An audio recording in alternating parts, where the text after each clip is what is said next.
and welcome to Voices from the Edge. Today, we are going to talk about Droolin and Boolin. So, get ready.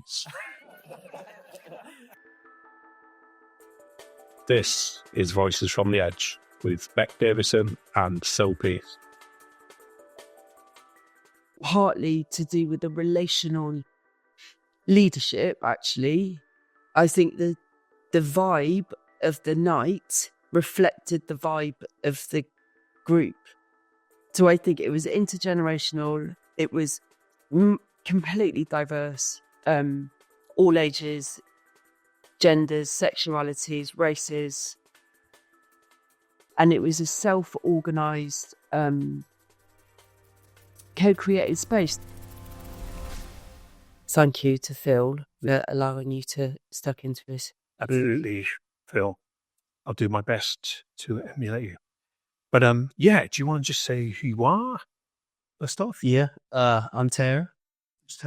I do some music. I like to be creative. I'm on my year off at the moment, just being creative and working. Not really anything else, if I'm honest. Just chilling. All right. Yeah, kind of similar thing, to be fair. My name's Saria. Very on my creativity at the moment, trying to do loads of different things, but one of the main big things is definitely mixing music, and eventually I'd like to produce music as well. In terms of the original seed of the idea, who came up with that? Well, I put on a techno night. Right. So I left my job in March last year, 23, and somebody asked me if I would put on a techno night because we'd done a night for my 50th and other people's 50th at a venue in Brighton. So actually, I think it was Yannick who said to me on that night at the techno night, will you help us put on a drum and bass night? So you lot came to the techno night, didn't you? So there was a load of you, Ruben's mates, my son's mates, came to the techno night, and you were sort of emergent DJs then. So you were just starting to get into it. Yeah. So then it got seeded as maybe we could be in this space. Maybe this is something that we could do. That's how it got seeded. Oh, right. Yeah. We would also group together quite a lot and mix together as like a big group at like people's houses and stuff like that. Yeah. And that we found out that we actually have quite a lot of chemistry together. And then, yeah, having everyone's like idea of mixing, we then thought, let's have a little performance. Let's get it like shown to people. Yeah, because we'd always do nights together at house. We'd make it like a night based on just mixing.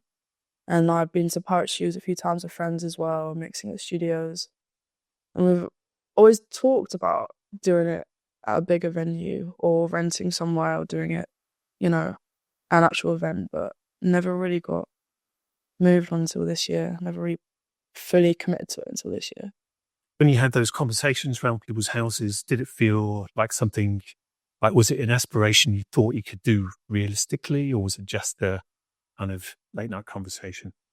I felt like it was quite a late night conversation. Yeah. Then Bec definitely pioneered it and made it attainable. Sure. With her like assertiveness and actually willing to get on with the boring stuff, all the admin, trying to like, feel like you definitely helped us make it a real thing. Yeah.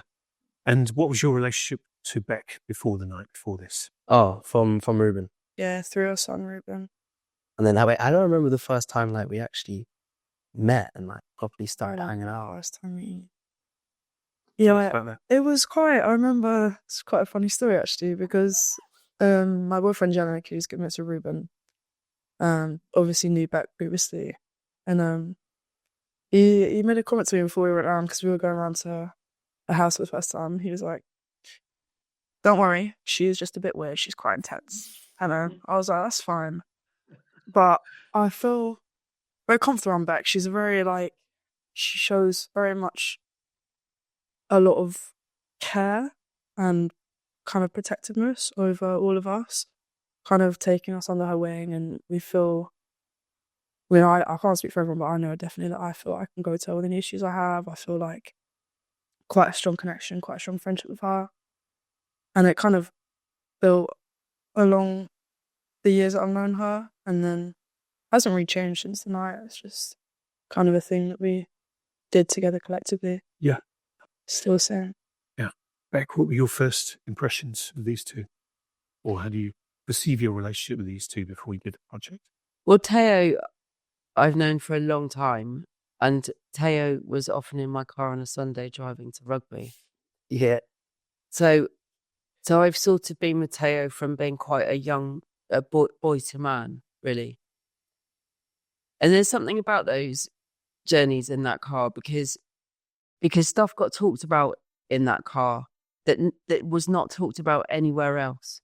And I think there was something about being in the car that meant I wasn't necessarily, I think I was almost invisible sometimes because I was just the driver. And, and also I could just ask a question and just leave it and just see what happened.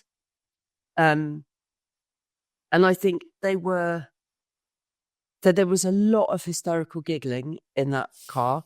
Definitely. Especially with Tom involved. Especially with Tom involved. And I think there were some pretty deep chats at times. So there were chats about race, there were chats about sex, there were chats about drugs. That they were, what I needed to navigate was asking enough of the questions so that they could give the answer without thinking that I was then really listening to what they were saying.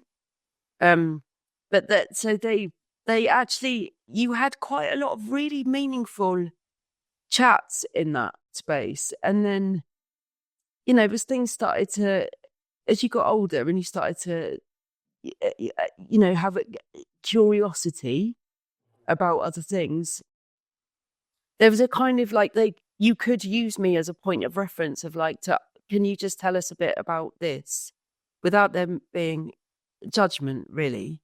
And then I think that as you sort of got older, 16, 17, then it became a sort of more, a more adult kind of relationship. And Saria, I think that you, for someone to kind of be in that group, that was a tight group of young men who I consider have quite a strong moral code. And I think that you coming in as a young woman, I think, you had a strength about you, and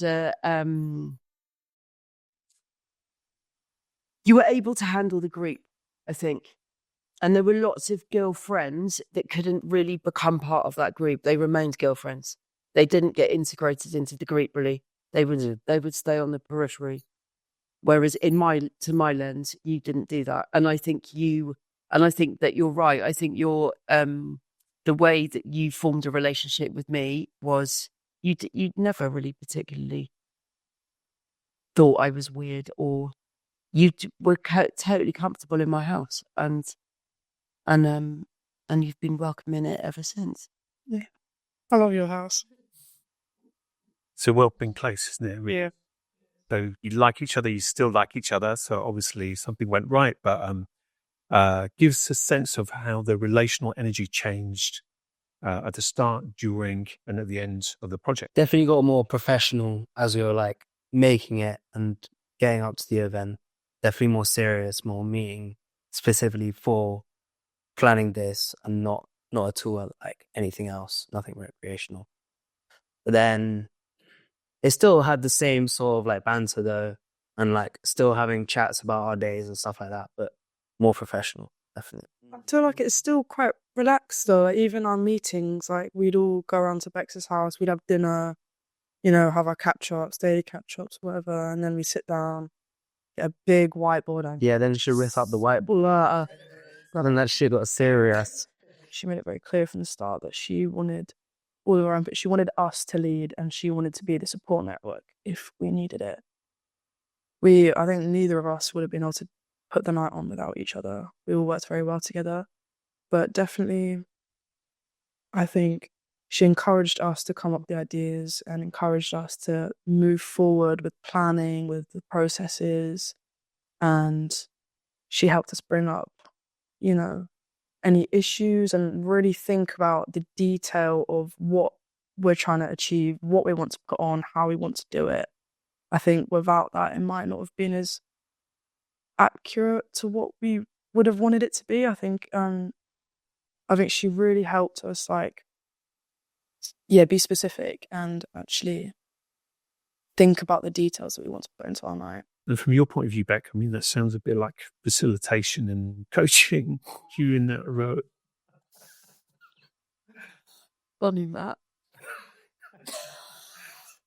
Who the funk it? It's lovely to hear. That's for sure. I think I learned a lot about the process of how they, and it wasn't a they because there was no generalization actually, because there were 9 of you. There was something about the transition from imagination to then thinking about what is possible, to then thinking about what is the goal, and then thinking about what do we need to do, and then doing it. And I think that cycle was not, it was not a linear, it would go back and forth. So it would, it was a bit of a like, oh, that's not possible. Okay, we need to imagine something else.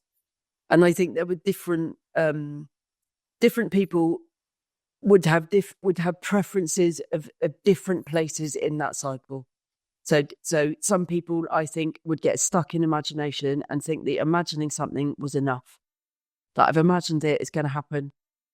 And I think there were times when I was a bit like, yeah, and now, come on, like, and I think it's right what Taio said. I think that there was some very boring admin that I could do quite easily, that I would definitely like, do not bother with that. It will take me not very long. I can do it.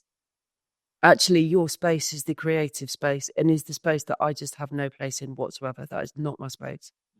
So I think that there was definitely something about how do we get from imagination into being there that had sort of careful steps in it with then disagreement and people imagining different things and people wanting different things and I think there was just something about the kind of divergence and then the convergence, and that just being an iterative flow really of, okay, there are all of these ideas. What do you actually want to focus in on? Okay, what are you going to do? And then I think there was a bit of then there's an accountability thing of like, have you done it? Yep. And I think that there were points for me of how do I not get into, have you done it? You need to do it. As a sort of parental authoritative, like, so I was also learning what might motivate. So I sort of had to go, so sometimes I was going back into imagine what you imagined. Yeah, imagine, remember? Right, go on then. It's like hanging the carrot at the end of the stick. So there was something about me having to be on it in relation to like, if these things don't happen, it won't happen. Mm-hmm. And I think, and knowing that not everybody in that group was following me in terms of like, yeah, but it will happen. Of course it will. And I definitely wanted them to feel like it was their thing because it was their thing. I find as a creative person, it's really difficult, particularly when you're collaborating. You're not all in control, such that you have the beginning of a project is full of optimism and possibility, and by the end of the project, you hate everyone because it's I feel like you have to real and it's not as great as you imagined. So I guess it's like, can you relate to that? I suppose I feel like you've got to lay down all your optimistic things that you want to get out of the project that you do. Yeah. And then you decompose the idea and abstract the important bits and the realistic bits that actually are achievable. And then you work from there.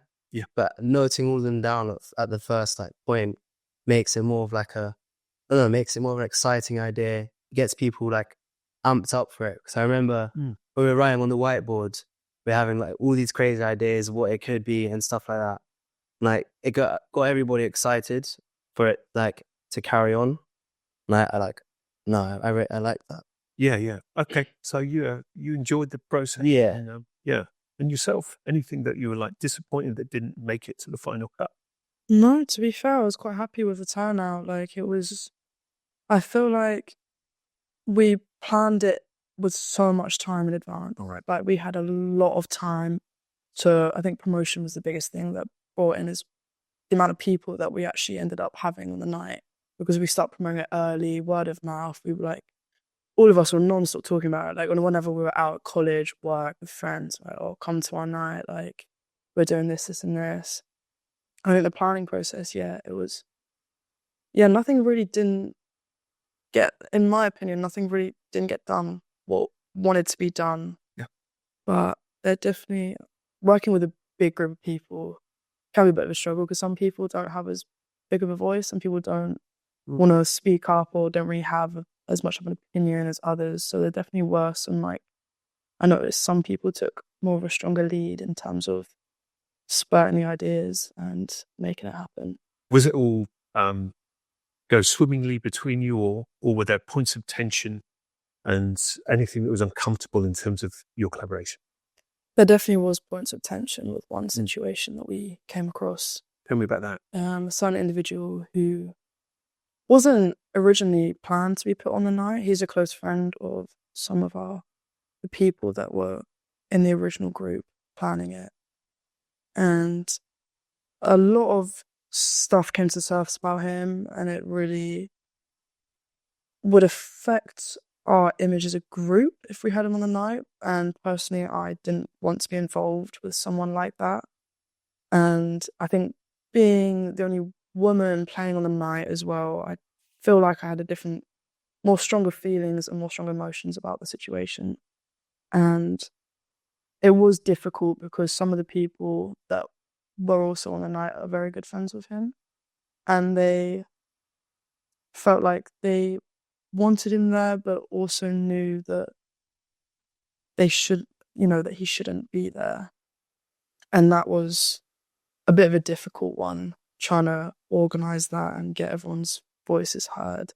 Because sometimes when we have group discussions, we sat on Bex's table, it can be a bit difficult when everyone's just talking over each other. It can get a bit chaotic, and it can be quite hard to get your point across. Did you seek counsel from Bec about that issue, or did you resolve it yourselves? I think I knew my opinion, but I feel like at first I don't feel like it was heard as strongly as it should have been. I think Bec supported me in that way. She came to me and was like, "What do you think about this?" And I said, "Well, I actually don't want that." She was like, "Same." So I think we made a point of being very clear after that, being like, "This is not okay." And no one disagreed. It wasn't that anyone, wanted that image or wanted to be involved with something like that. It's just about making the hard decision to tell him that he's not allowed to be involved. I remember speaking to a certain individual. No, we talked about speaking to a certain individual that was part of the crowd, and he bought the ticket as they had experienced something wrong with that person. So we spoke to them firsthand and see if they wanted him to be part of the show. And obviously, if they didn't want him to be part of it, that's like a no from us as well, because we can't be letting our crowd feeling like that at our event. Amazing. That's like real care and diligence in terms of their energy. Like it's not just about you performing or making money, or like, what was your context for the event? I wanted to bring like a whole sense of community, because all the people that we invited, I knew every single one of them in some sort of way. This was like friends of family, friends of friends and stuff like that. But just bring a whole family, a whole Brighton family together in one spot and having a good time out of it. And obviously gaining a little bit of popularity out of it as well. That hasn't helped it. People, no harm in it. But yeah, it was more about just bringing all my friends together, everyone I knew, all my family, all together in one spot, and then everyone just being on a high energy place. It was nice. Yeah, I think it's another like expressing I love the music as well. I think Oh yes, I was a lot of people. the music is obviously to have just a dance up. Yeah, it was good. I think I definitely that Taio said a sense of community, but also to express our creativity as well. It's kind of an outlet for all of us in terms of like it's not just drum and bass. Like we had a bit of grime, we had a bit of jungle. You know, some of our group produced their own tunes, so it's mixing their own tunes and promoting their own tunes. It's, you know, everyone's got different style of mixing with the type of tunes they like to mix and the way they mix it. Everyone's very different, you know, even though we mix the same genre, it's all very different. Everyone brings something to the pie. I understand there were like DJs from out of town, and that was a tricky phase. Tell us about that decision-making point in the project. Difficult. Yeah, that was difficult. That was another issue that was difficult. I heard about that bit, And not much else, but yeah. As we were planning throughout the whole thing, he was not at all part of it. And as soon as we got there, he thought he was Bec. He thought he was just like the top person knowing everything. He was making demands when it wasn't his place. He wasn't involved in the decision-making process. And I get that it might have been difficult. It might have been a bit intimidating, especially being from a different age range, being a lot older. So he's quite a big deal, kind of like, just paint a picture of his background a little bit. I think he's a DJ from Bristol. Seems like he's started up quite well and it is like his thing. Does he do nights, you know, events? Knows a lot of people, like, but he's got a crowd around him. But I didn't find him a particularly nice person to work with. I found... So this is before the night or on the night or both? Before the night and on the night. Before the night is when I first was like... I didn't really have a problem with him being there. I didn't have a problem with him being on the night. Until he started... Yeah, because there was a situation where he was using... He mixed on vinyl decks and we were all mixing on DDJs. And he started to make demands on, you know, saying, you need to sort it out, it's your night kind of thing. And we're like, well, we're all mixing on the same deck, so you need to help us because this is your technology. I was like, they're not our decks, they're yours. You need to step in and help. And he was also, yeah, it was almost like this was his slot and like no matter what happened, he would have his slot, but he arrived late, he didn't help us set up. He came and he set up and then demanded that other people before him cut their set short, which wasn't fair, and he was very stern about it, and I didn't like that energy. It's not good to work with. You need to be polite, you need to be kind, you need to be collaborative, and there wasn't chemistry between us and him. Definitely wasn't. He was being very authoritarian, the whole situation, very serious. It wasn't like, this is going to be fun, this is going to bring a sense of community. He didn't know anybody out there. He's doing it purely for profession. I feel like he had quite low expectations of us as well because we're quite young and it was our first night. I feel like didn't he make a comment to you like, oh, she's actually quite good? I'm like, well, like, I don't know, I found that a bit patronising, you know? It's like, you're not here to judge me, you know, it's not your place to come and judge me. You just come and enjoy my music. You don't need to. So it sounds like he had a perception of you. It's almost like a context clash. He just thought he was going to turn up and do what he does, what he's probably been doing for decades. And actually he was walking into something really special and totally missed the opportunity. But also it sounds like he really just prejudged you as young people, as disorganized people. But you did it. You got your shit together and you did it. Did you get involved with the Superstar DJ? I had originally wanted him to be involved because I just did not know what I was doing in relation to the technical in particular. And at that point, I didn't know if they knew what they were doing. So there's a sort of space of unknown unknowns where we're all doing something novel, all doing something new. So none of us really knew what might happen, what might go wrong. So I sort of wanted a bit of a backup. And I think to use my language, I think there was an abstraction error. So I think that what you're talking about of a context error, I think that's right. So I think that part of the purpose for me was collaboration. It was an emergent creative activity that brought people together. It was an invite. It was an experiment to community, from community, with community. And I think that there was an abstraction error, and I think that it was. I think he had a really busy day at work, and he'd been in traffic jam. I think there were a whole load of things that were going on for him. And I think that what happened was that we'd had a meeting the night before. We'd been at the venue to really own the space. So I was really keen for them to feel the space like it was their space, own the space, be in the room.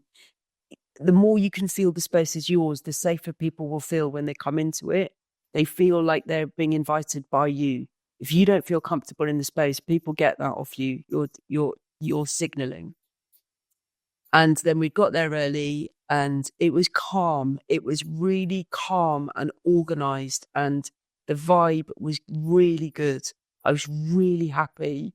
I was really like, we're really ready to go. And but I was really like, this is exactly, they are ready. Like, they just felt like there was this sense of readiness, of everyone had their job. They got on with it. Nobody was panicking. Everybody knew what they were doing. And then he turned up, and the energy, it was almost palpable the way it shifted and changed. And I think I just had a moment of like, and I was sort of in this kind of position where I'm partly responsible because he's my connection, got nothing to do with them. And also was just like, I just need to leave him alone. This just needs to sort of settle in it. It will settle when it settles. So I needed to sort of hold the tension so that I could then have my moment of like, right, now we have to get the energy back. And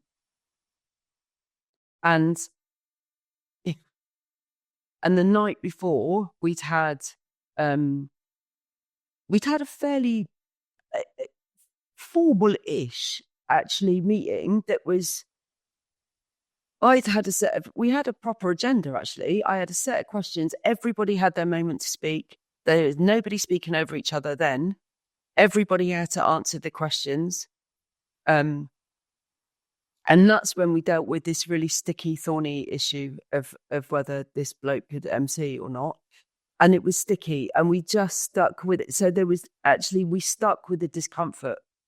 And it was uncomfortable, and it had to be resolved. And there was no way that I was just letting it go, actually. So we all knew it had to be resolved. So there was and it was resolved. Yeah. And it was resolved clearly, and everybody knew what they were doing, and they knew why. And there was an agreement that it wasn't like at that point, there was discomfort, but there was not disagreement, would be my view. And then that happened at the beginning. Yannick was fuming. And rightly so.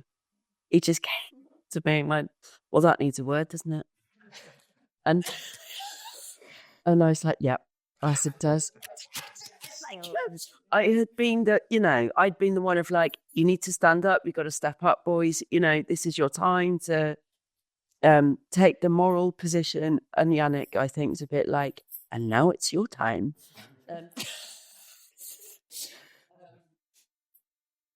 And I did actually, and there was a very healthy adult conversation about it between me and him, and he took it very well. And I think there was there were a number of things in the mix, and I think probably the biggest thing in a way was that he hadn't quite understood the amount of investment of this is their thing. This is not a thing.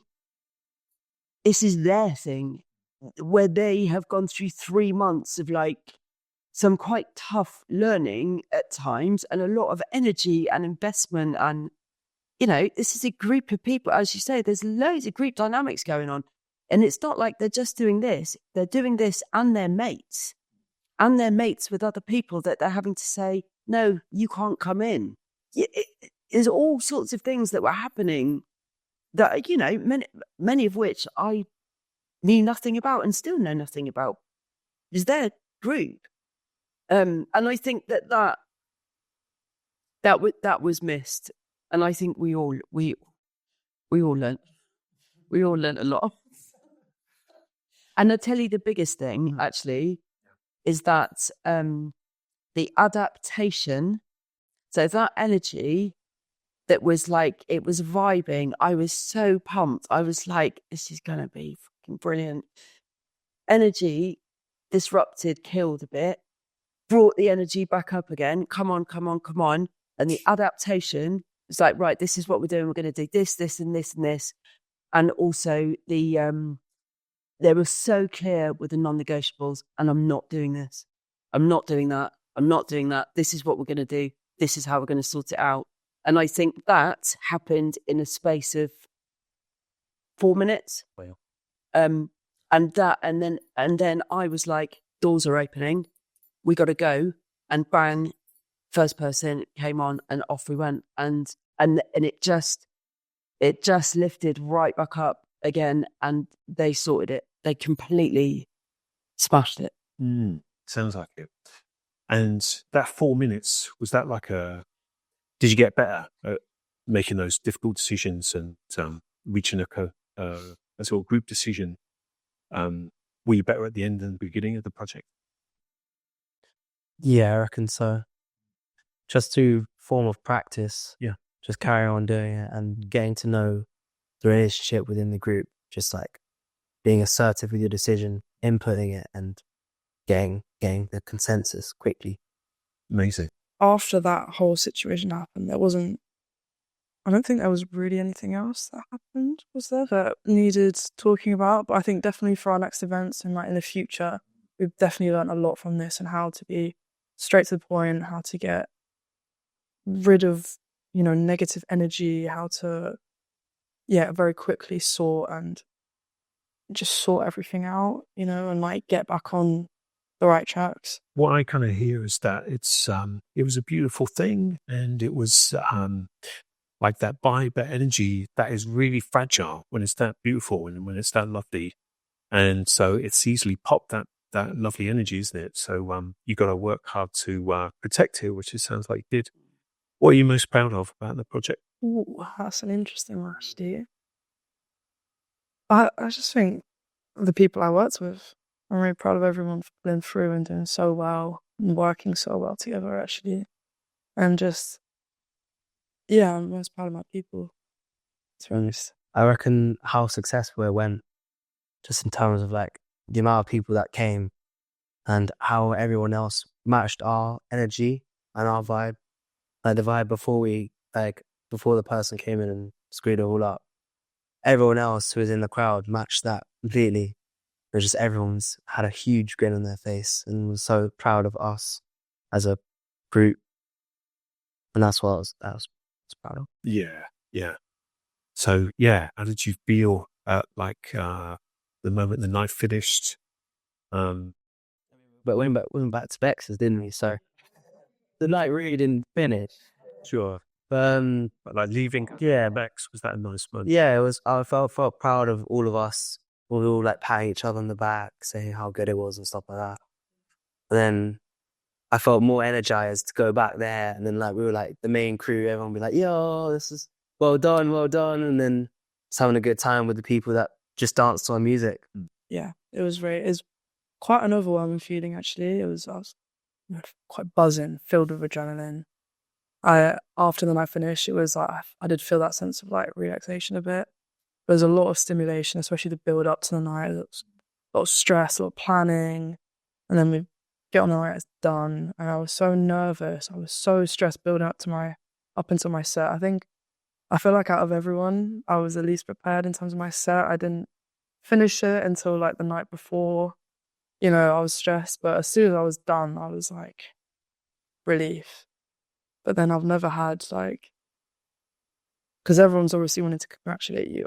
I've never had that much overstimulation from people. I couldn't turn anywhere or look in any direction without someone coming up to say hello. And definitely getting home was nice to just have a bit of peace and quiet after such a hectic night. I did enjoy it a lot. Yeah. But What are you most proud of, Bec? I think there were 2 points. I think there was some sticky moments, some sticky decision making that was complex. It wasn't. There was a decision that we were talking about earlier. There were multiple lenses on it. It wasn't like a straightforward thing, and I think, including mine actually, it was quite confusing for me. I had to go and seek counsel from someone else because I was like, I don't know if I'm where I am with this, and I don't know if I'm about to force myself on the group. And I think the way that was handled by everybody was actually, it was really beautiful. It was really, and I saw sides of some people that I just did not know were there and were completely unexpected.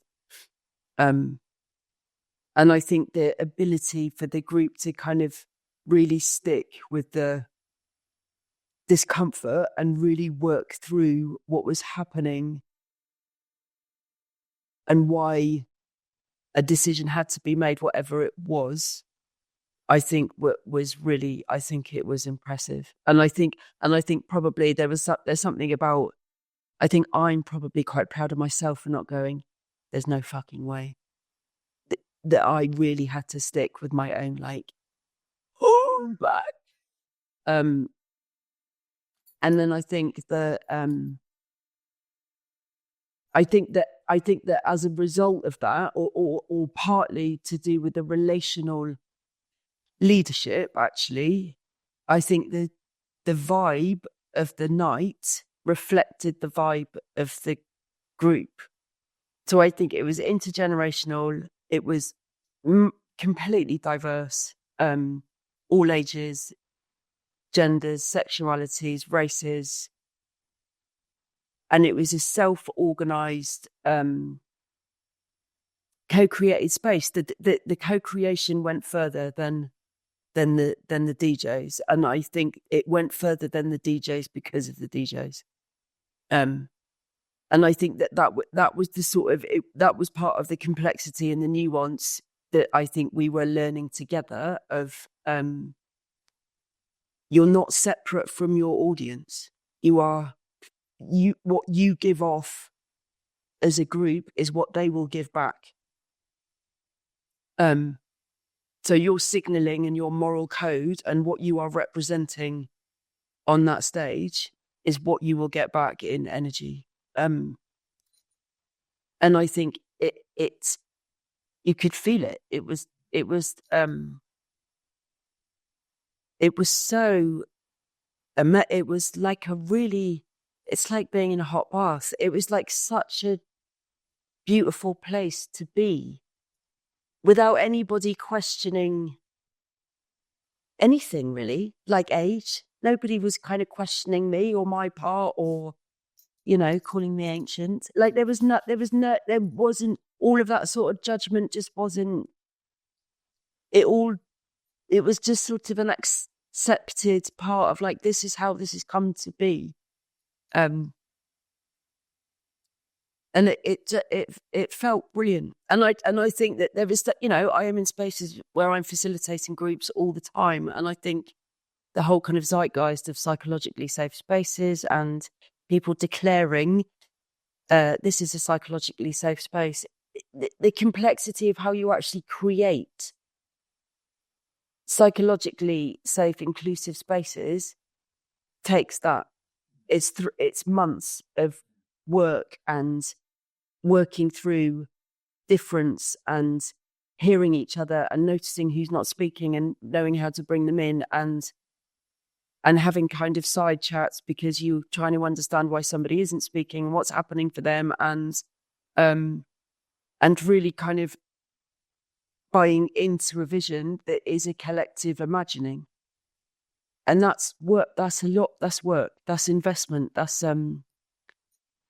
relational investment. That is not somebody standing up at the front of a room saying, "This is a psychologically safe space." Mm-hmm. Amen to that.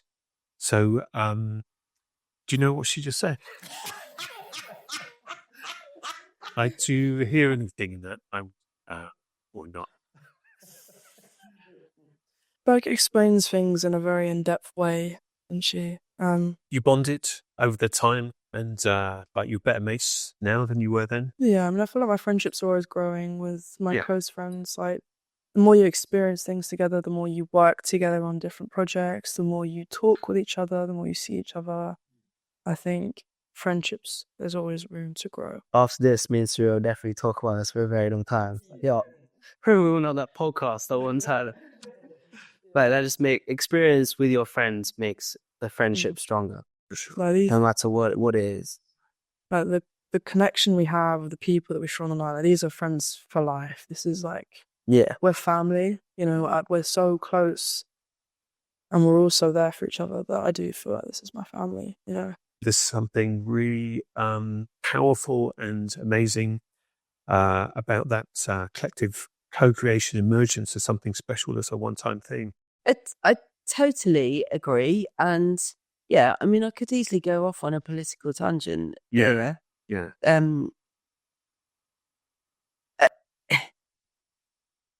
I've got too much to say about it. I think I'm not sure it is necessarily rare. I think it is where we choose to pay attention.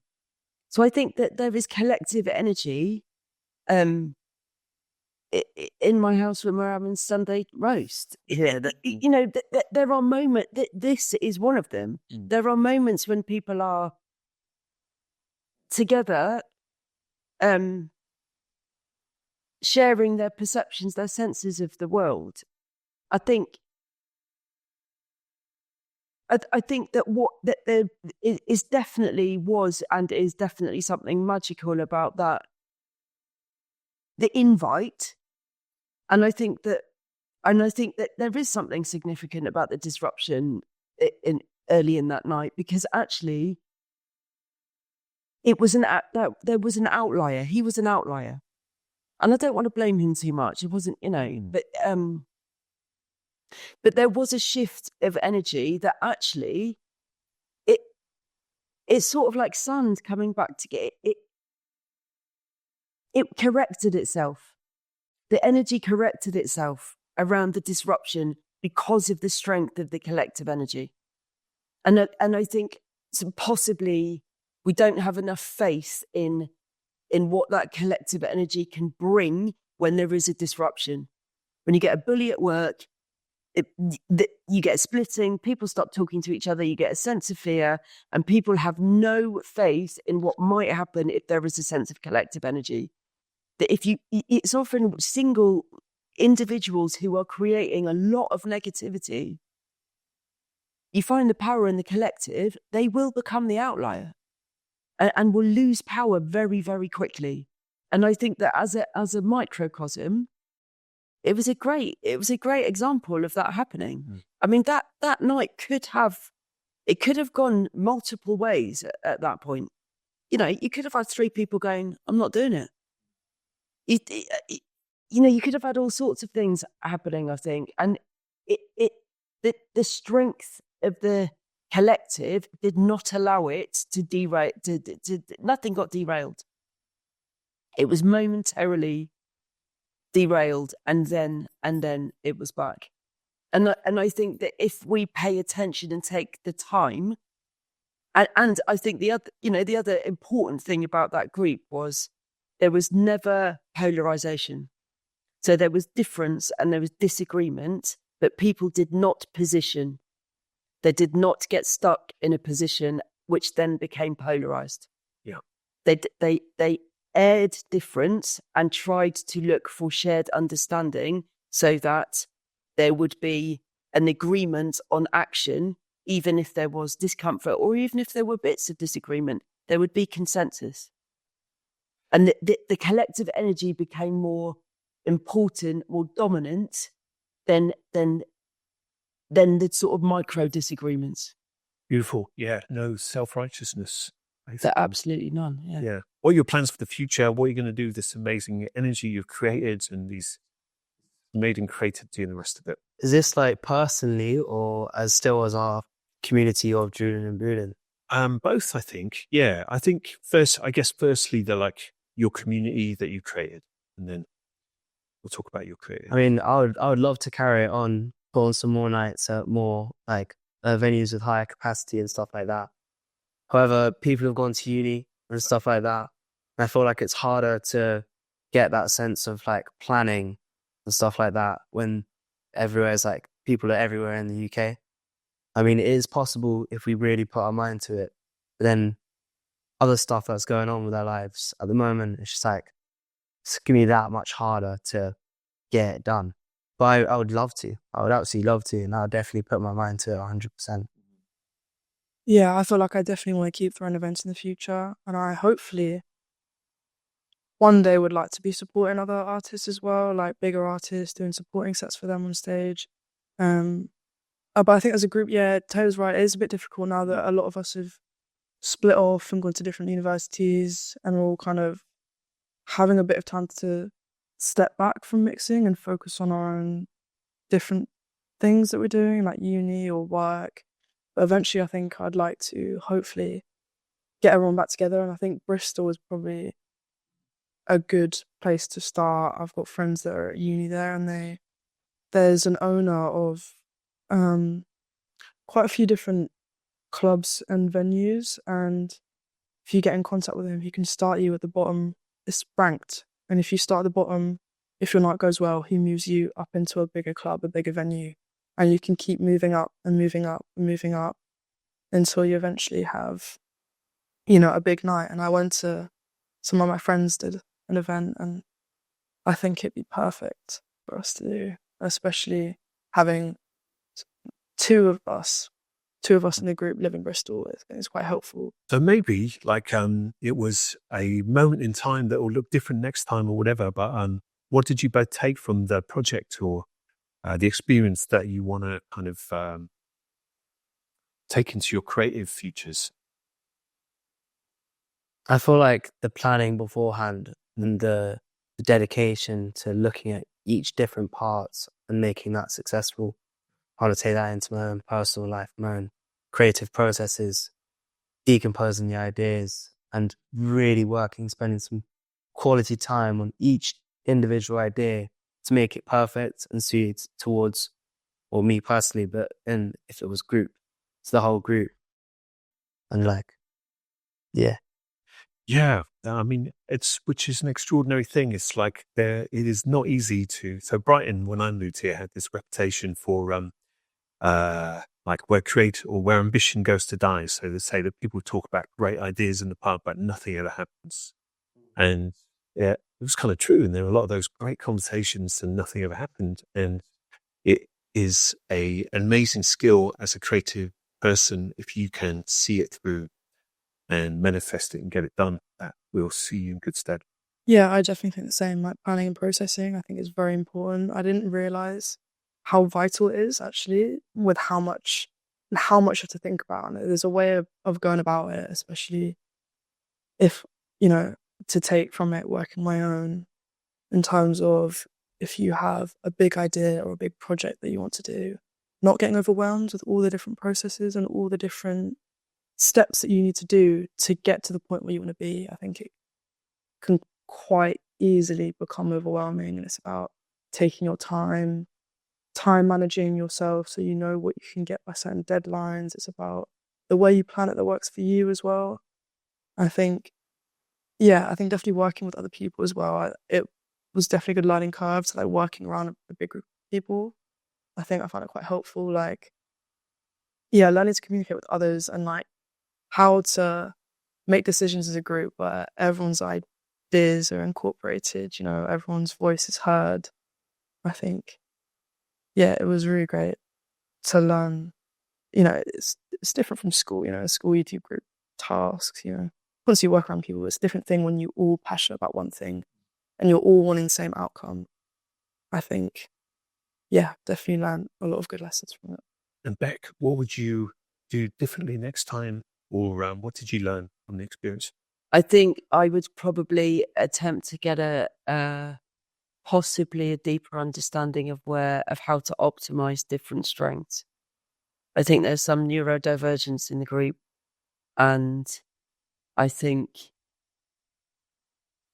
there's something about the kind of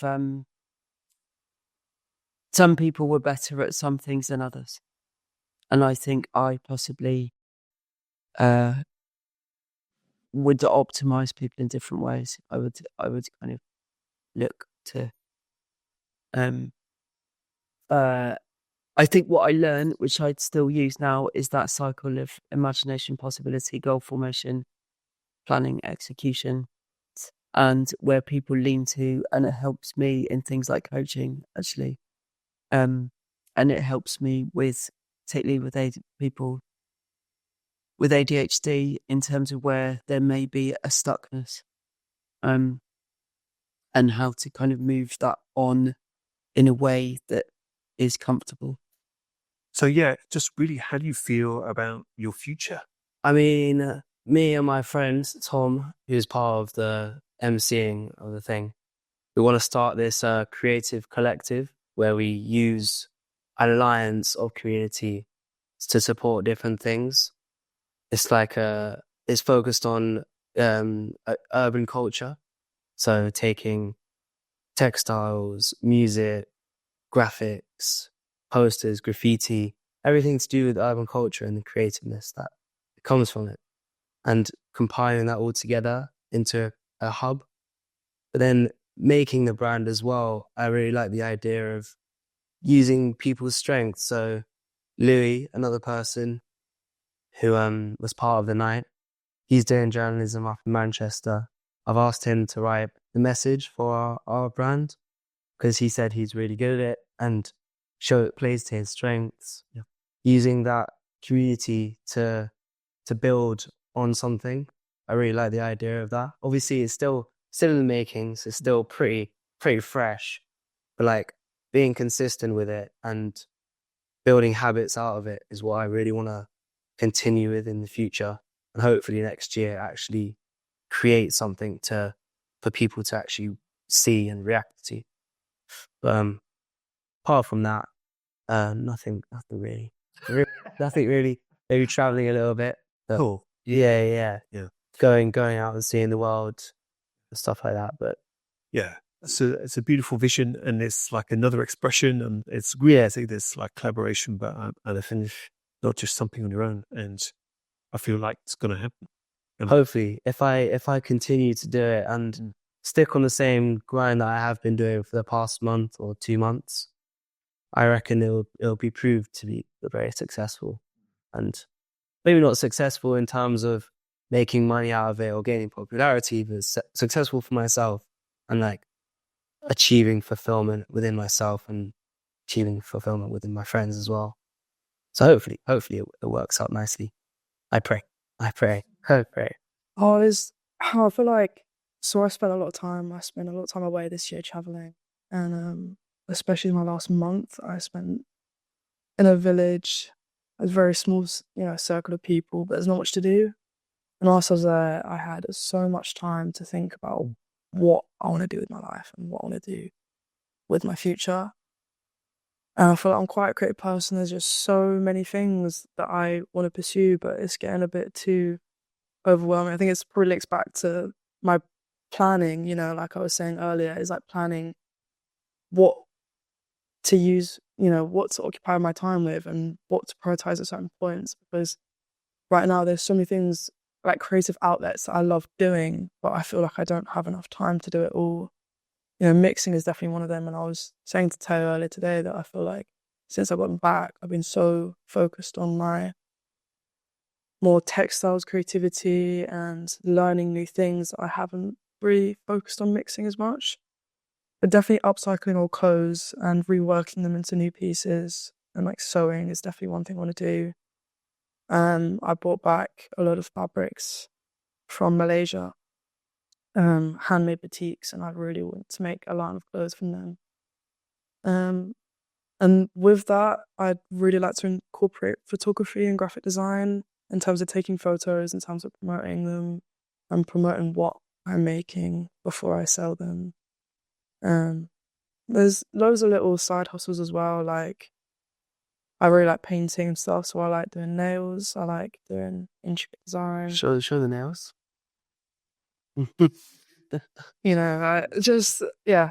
Many different things. Definitely mixing is something that I 100% do want to pursue in my future. I think it's about creating time for it, and I think